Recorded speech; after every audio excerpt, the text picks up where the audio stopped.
오늘 시편 94편 말씀입니다. 원수들의 교만과 또 폭언 때문에 마음이 복잡해지고 생각이 이렇게 많아졌을 때 주님께 기도해서 큰 위로와 평안을 받았다는 그러한 말씀입니다. 대적들이 너무 괴롭게 하고 극성맞게 그렇게 굴기 때문에 그것 때문에 더 하나님을 찾게 되었고 하나님께 피하게 되었다라고 말합니다. 1절의 말씀을 보니까 복수하시는 하나님이여 빛을 비춰주세요. 또 2절에 악인들에게 벌을 내려주세요 라고 그렇게 하나님 앞에 기도합니다. 자기를 괴롭게 하는 그런 교만한 자들을 심판해 달라고 하나님 앞에 호소하는 것입니다. 원수를 갚는 것, 그것은 하나님께 속한 것입니다. 그런 어려움이 있을 때 하나님 앞에 기도해야 됩니다.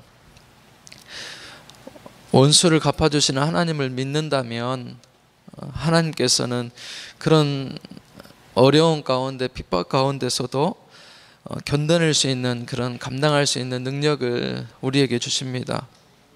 그리고 하나님의 때 하나님의 손길을 통해서 하나님께서 그 원수를 갚아주시기를 기다릴 수 있게 됩니다. 바로 하나님 손에 우리의 대적들을 그렇게 맡기는 복수가 바로 최선의 복수가 되기 때문입니다. 4절에서 7절 말씀 보면 이렇게 하나님을 믿지 않고 두려워하지 않는 자들은 약한 자들을 억압하고 또 나그네를 죽이고 고아를 살해한다라고 호소합니다. 자기네들이 행하는 그런 행위를 부끄러워하지 않고 오히려 자랑합니다. 그래서 하나님 앞에 더 빨리 보복해 주시라고 호소하고 기도합니다.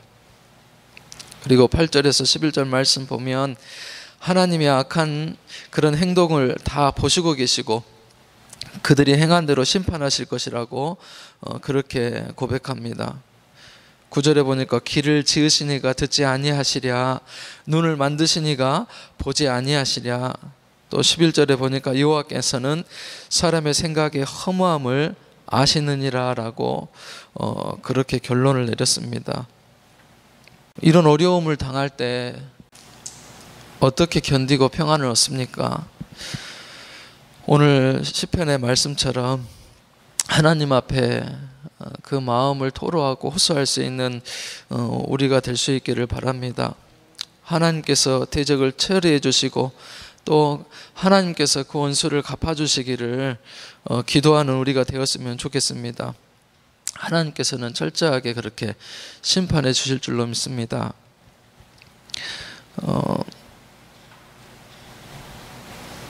아내하고 말씀을 또 나누면서 집사람이 그런 얘기를 하더라고요.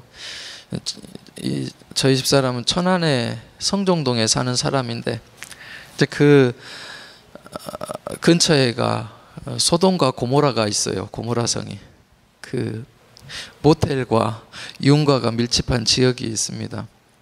그래서 청년 때 괜히 이제 그것 때문에 기도를 하게 되었다라고 해요. 막 너무 그것이 성행하고 잘 된다 그랬기 때문에 그래서 청년 때 그렇게 그것을 놓고 기도하고 둘씩 짝을 지어서 땅밟기 기도를 했대요. 그래서 그 유흥가를 이렇게 돌아다니면서 기도를 했는데 기도한 지 한 3주가 지났는데 뉴스에서 그 천안에 있는 성종동의 그 모텔과 유흥가들을 특별 단속한다는, 그래서 제재를 하고 이제 조치를 내린다는 그런 뉴스를 이렇게 듣게 됐대요. 그리고 같이 기도하게 된 그 이 자기 셀 그룹 안에서 우리가 하나님 앞에 순수하게 기도하고 우리 힘으로 할 수 없으니까 맡겼더니 하나님께서 이렇게 응답해 주셨구나 라고 되게 신기하고 했던 것들이 말씀 보니까 기억이 났다 하더라고요.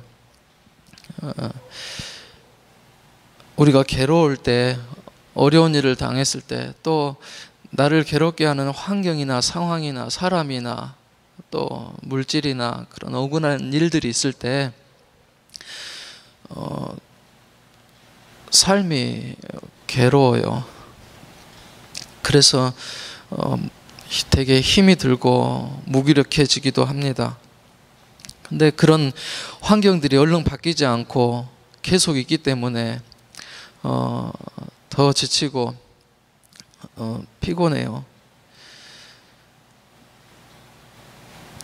그렇게 힘들고 답답할 때 사람들의 생각이 많아져요.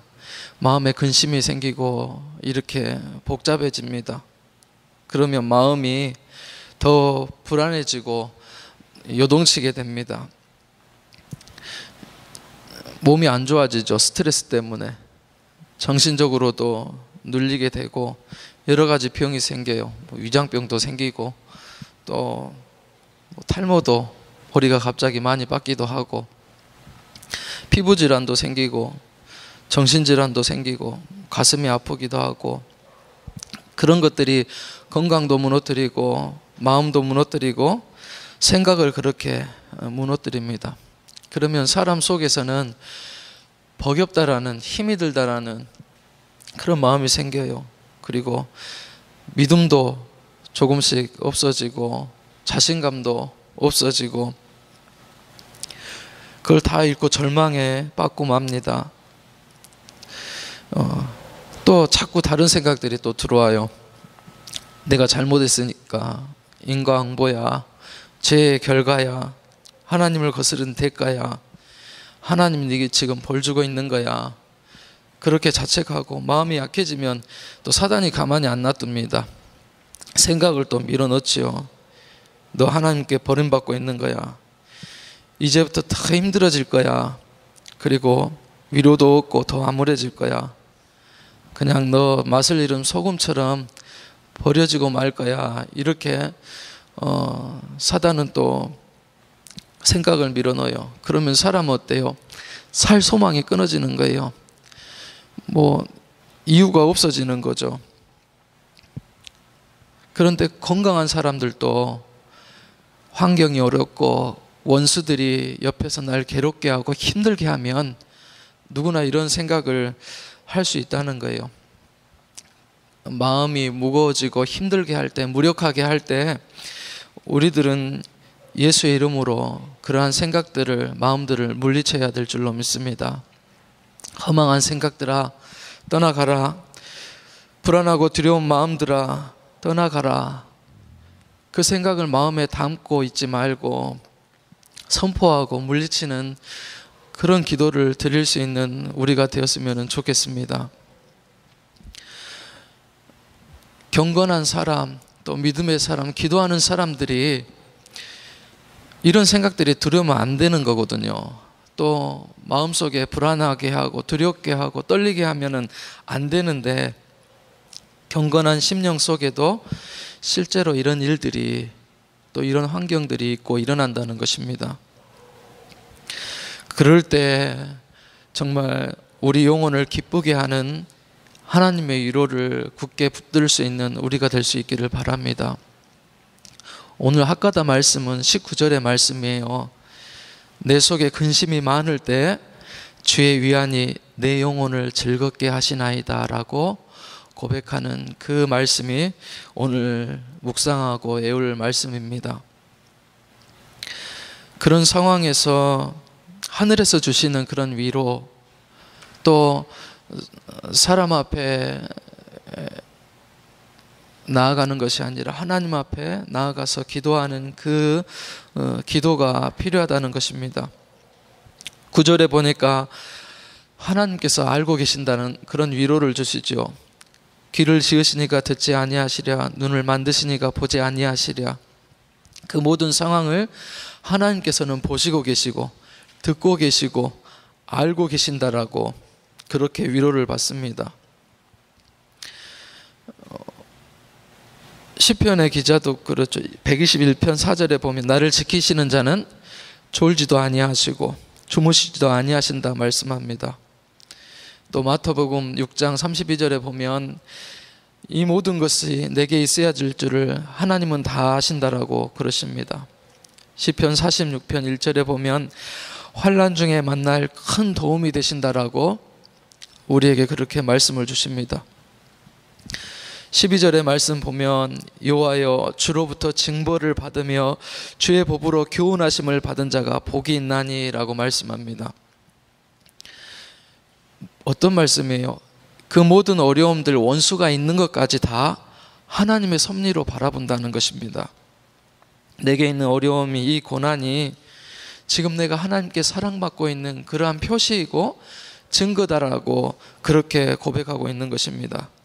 어떻게 받아들여요? 지금 있는 이 환난이 나를 하나님의 알곡을 그 곳간에 들이시기 위해서 키로 까부리듯이 내게 꼭 필요한 그런 고난을 지금 내게 주신다라고 고백하는 것입니다. 내 마음은 불안하고 떨리고 힘들고 두렵지만은 바로 하나님께서는 내 영혼을 부유하게 하고 거룩하게 세우고자 하시는 그런 채찍으로, 말씀으로, 언약으로 받아들이는 것입니다. 그렇게 생각하면 어떻습니까? 내게 있는 그 원수도, 그 환난도, 어려움도 내가 기쁨으로 받을 수가 있는 것입니다. 내 영혼이 하나님의 주시는 그 위로로 소망을 얻을 수 있게 되는 것입니다. 14절의 말씀 보니까 여호와께서 자기 백성을 버리지 아니하시며 자기의 소유를 외면하지 아니하시리로다라고 그렇게 말씀합니다. 수많은 생각들이 속에서 올라옵니다. 그리고 당혹스럽고 괴로울 때가 있습니다. 그럴 때일수록 어떻게 하라는 거예요? 믿음을 가지고 오히려 더 즐거워하라는 것입니다. 왜요? 하나님께서는 자기 하나님의 종들을 절대로 버리시지 아니한다는 말씀이잖아요. 버리신 적이 없다고 말씀하시는 거예요. 어려운 일이 있을 때는 나를 버렸는가 이런 생각이 들거든요. 왜 나를 이렇게 내버려 두시고 힘들게 하실까라는 생각이 들거든요. 그런데 14절의 말씀 보니까 여호와께서는 자기 백성을 버리지 아니하시며 자기의 소유를 외면하지 아니하신다라고 그렇게 말씀하시고 위로하시는 것입니다. 또 17절의 말씀 보면 발이 미끄러진다고 말할 때 주의 인자하심이 나를 붙드셨사오며 라고 말씀합니다. 우리의 마음이 위축되어져 있고 또 힘들 때 정말 위로가 되어줄 뿐만이 아니라 깊은 평안을 주시고 즐거움에 가까운 그런 마음을 주신다는 말씀입니다. 오늘 말씀은 그래요. 환경이 있어요. 원수가 있어요. 사람하고 동물하고 다른 것은 뭐예요? 돼지는 먹을 것만 주면 기뻐하잖아요. 그런데 사람은 어때요? 그렇지 않아요. 마음이 기뻐야지, 영혼이 기뻐야지 자유를 누릴 수 있고 기쁨을 누릴 수가 있어요. 쾌락 가운데 있어도, 환난 가운데 있어도 사람은 불안할 때가 있어요. 근심 가운데 거할 때가 있어요. 그런데 이렇게 오늘 말씀에 보면은 그 환경은 있는데 하나님께서 그 심령을 위로해 주시고 힘을 더하여 주심으로 자유함을 얻고 이길 힘을 얻어요. 그리고 하나님께서 마지막 날에는 그 모든 것들을 심판하시고 보응하시어서 의인에게 주시는 그런 상을 베풀어 주신다라고 말씀합니다. 또 22절의 말씀 보니까는 여호와는 나의 요새시요 나의 하나님은 내가 피할 반석이시라라고 고백하는 거예요. 그 어려운 가운데 원수가 핍박하고 연약한 자들을 죽이고 또 살인하고 하는 그런 모습을 보는 가운데서도 이 지금 시편의 시인은 어떠는 거예요? 하나님 앞에 가서 무릎 꿇고 엎드리고 기도하고 하나님만이 나의 피할 성이시고 요새시라고 고백하는 것입니다. 우리 성도들도